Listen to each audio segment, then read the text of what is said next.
माँ सच कहा करती थी कि फ़िक्रें इंसान को बूढ़ा कर देती हैं। तूने रुला के रख दिया है ज़िंदगी, जाके पूछ मेरी माँ से कितने लाडले थे हम। कभी वक्त मिले तो अपने वालिदैन के चेहरों की तरफ देखना, आपको पता चलेगा कि आपका मुस्तकबिल बनाते बनाते वो खुद कितना टूट गए हैं।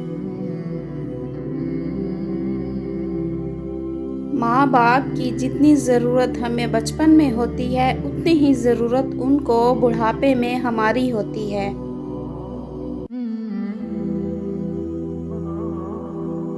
हज़रत अली ने फरमाया, माँ बाप की खिदमत करो, तुम्हारी औलाद तुम्हारी खिदमत करेगी। इस सूखी छड़ी से बदतर है वो औलाद जो बुढ़ापे में माँ बाप का सहारा ना बन सके।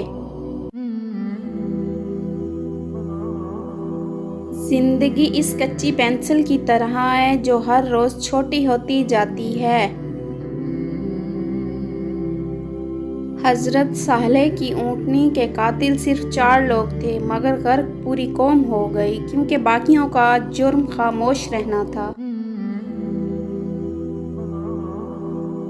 टूटी हुई चीज़ जुड़कर पहले जैसी नहीं बन जाती, कुछ भी तोड़ने से पहले बस इतना याद रख लीजिएगा, अभी ऐसे अल्फाज ईजाद नहीं हुए जो एहसास को बयान कर सकें। एहसास की दुनिया अल्फाज की दुनिया से बहुत आगे है। लोगों को दुख देते वक्त रब की ताकत मत भूलो, रब की पकड़ शदीद है, धोखा खाने वाले की आह और सब्र ज़ाया नहीं जाता।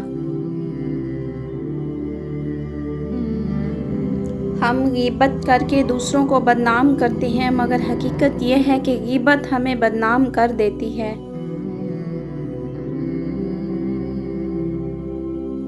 हम लूडो के दाने से भी समझ सकते हैं उम्मीद हमेशा 6 की होती है, लेकिन एक भी आ जाए तो चलना ही पड़ता है।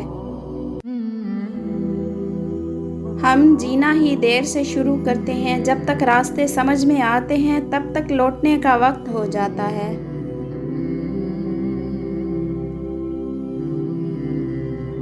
अपने नफ्सों की तरबियत की जिम्मेदारी कबूल करो और इन्हें इनकी बुरी आदतों से रोको। जब तुम में से किसी को गुस्सा आए तो अगर वो खड़ा है तो बैठ जाए, अगर गुस्सा ख़त्म हो जाए तो ठीक, वरना फिर लेट जाए। जब आपके दरवाजे पर कोई मांगने वाला आ जाए तो उसके जाने के बाद रोया करो, या अल्लाह तेरा शुक्र है कि तूने मुझे देने वाला बनाया, मांगने वाला नहीं। अगर ये देखना चाहते हो कि दुनिया तुम्हारे बगैर कैसी होगी तो बस ये देख लो कि जो लोग मर गए दुनिया उनके बगैर कैसी है। मेरी माँ अक्सर कहा करती थी, बेटा दुआ करना कि शोहर आँखों वाला हो, जो देख सके तुम्हारे दुख, तुम्हारी खुशी, तुम्हारा हंसना और रोना। बहुत लोग आँखों वाले होते हैं लेकिन देख नहीं सकते।